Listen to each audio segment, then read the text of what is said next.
ओम श्री स्वामी समर्थ.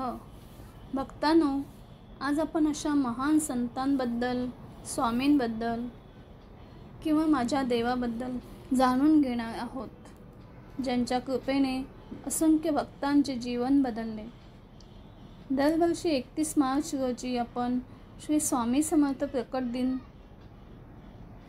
साजरा करतो. हा तो शुभ दिवस आहे जेव्हा स्वामी महाराज या पृथ्वीवर प्रकट झाले आणि त्यांनी भक्तांचे कल्याण केले. आजच्या या पवित्र दिवशी चला जाणून घेऊया त्यांच्या प्रकट होण्याची अद्भुत कथा आणि या दिवसाचे विशेष महत्त्व. श्री स्वामी समर्थ महाराज यांचे प्रकट होणे हे अत्यंत गूढ आणि चमत्कारिक मानले जाते.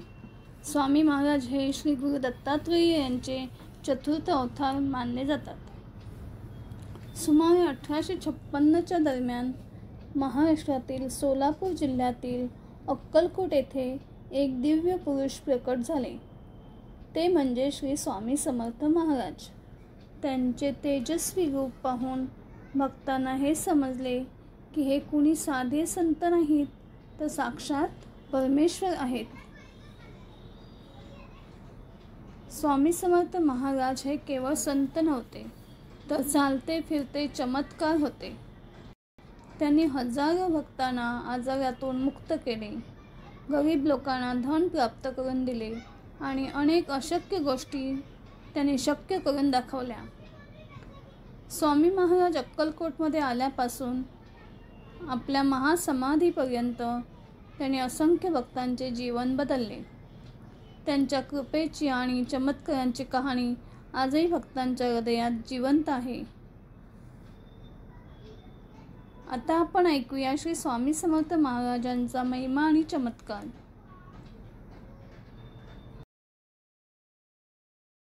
कित्येक वर्षापूर्वी अक्कलकोट हे एक साधे, शांत आणि भक्तिमय गाव होते. तिथे लोक साधेपणाने जगायचे, पण त्यांना त्यांच्या जीवनातील दुःखांवर उपाय सापडत नव्हते. गावात सतत काही ना काही अडचणी येत होत्या. जसं एखाद्याच्या घरात कुणी आजारी पडायचं, कुणाचं पीकच नष्ट व्हायचं, तर कुणाच्या व्यापारात नुकसान व्हायचं, कुणाच्या कुटुंबांवर संकट यायची. त्यामुळे लोकांमध्ये भीती निर्माण झाली होती. पण त्यांना कुणीतरी मार्ग दाखवणारा, या संकटातून बाहेर काढणारा सत्पुरुष हवा होता. अशाच काळात एके दिवशी गावाजवळच्या जंगलात काही गोठ्याच्या रखवालदारांना एक विलक्षण व्यक्ती दिसली. ती व्यक्ती उंच, तेजस्वी होती. अंगावर भस्म लावलेलं होतं, केस विस्कटलेले होते, डोळ्यात अतिशय विलक्षण तेज होतं. अशी ही व्यक्ती होती.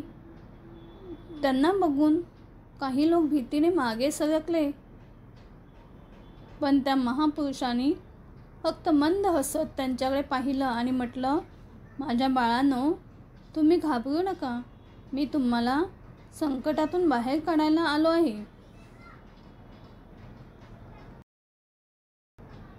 त्या दिवसापासून गावकऱ्यांमध्ये कुजबूज सुरू झाली. हा कोण आहे?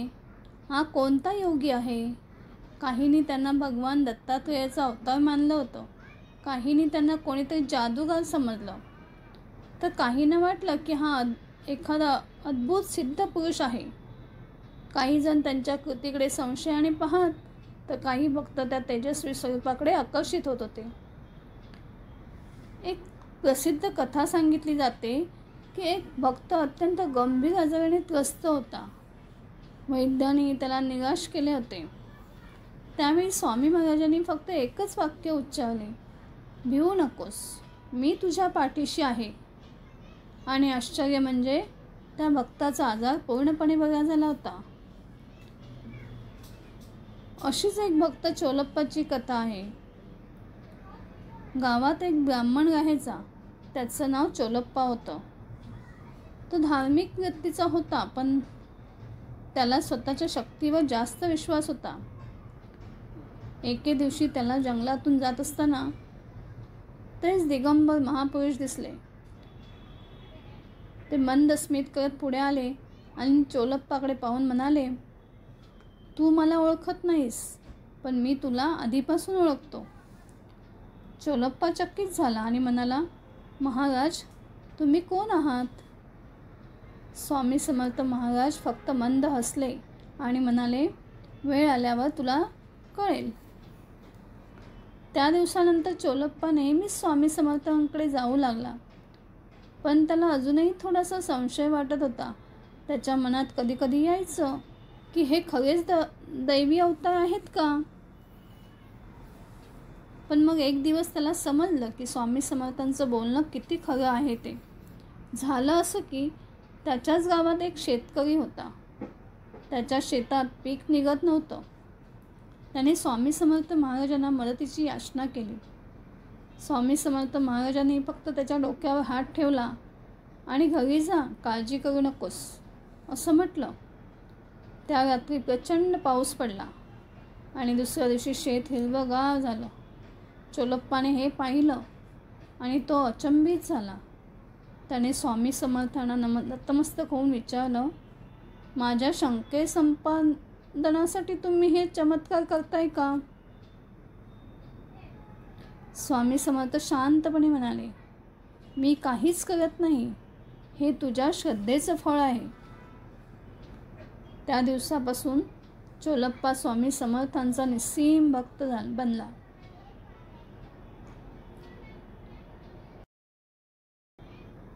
अजून एक कथा अशी सांगितली जाते राजा मल्हारराव आणि स्वामी समर्थांची. अक्कलकोट संस्थानाचे राजा मल्हारराव हे बुद्धिमान होते, पण संतांवर त्यांचा विश्वास नव्हता. त्याने ऐकले होते की स्वामी समर्थ महाराज लोकांना चमत्कार दाखवतात आणि त्यांना हे खरं वाटत नव्हतं. ते एका संध्याकाळी आपल्या सैनिकांसोबत स्वामी समर्थ महाराजांकडे गेले. ते त्यांनी महाराजांना पाहून गर्वाने विचारलं, तुम्ही म्हणे लोकांना मदत करता, पण मला एकदा दाखवा की खरंच काही करू शकता का? स्वामी समर्थ महाराज शांत राहिले. काही क्षणांनी त्यांनी डोळे मिटले आणि हसत म्हणाले, राजा, उद्या सकाळी तुझा अभिमान गळून पडेल. त्या रात्री राजाला ताप आला. तो इतका वाढला की राजवाड्यातले सर्व वैद्य त्यांच्यावर उपचार करू शकले नाहीत. त्यांच्या राणीने घाबरून स्वामी समर्थांकडे जाऊन प्रार्थना केली. स्वामी समर्थांनी फक्त एकच सांगितलं, राजाने माझ्या चरणी नतमस्तक व्हावं. सकाळी जबरदस्त वेदना होत होत्या. तेव्हा राजा स्वामी समर्थ महाराजांकडे गेले आणि त्यांच्या चरणी नतमस्तक झाले आणि लीन होऊन प्रार्थना करू लागले. स्वामींनी फक्त त्यांच्या डोक्यावर हात ठेवला आणि त्यांच्या तापाचा थोड्याच वेळात पूर्ण नाश झाला. त्या दिवसानंतर राजा स्वतःला स्वामी समर्थांचं भक्त मानू लागले आणि संपूर्ण अक्कलकोट संस्थानात त्यांच्या शिकवणीचा प्रसार करू लागले. अशा असंख्य कथा आहेत ज्या स्वामी महाराजांच्या असीम कृपेचे प्रमाण आहेत. त्यांनी भक्तांना फक्त सांसारिक सुख दिले नाही, तर आध्यात्मिक मार्गदर्शनही केले. त्यांचे संदेश आणि भक्तिमार्ग असे होते.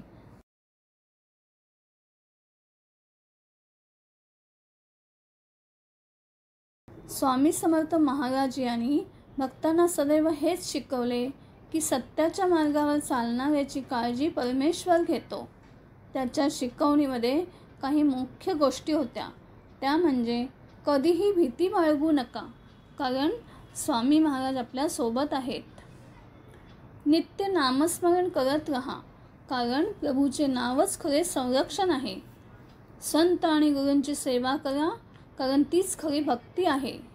सर्वांशी प्रेम आणि करुणेने वागा.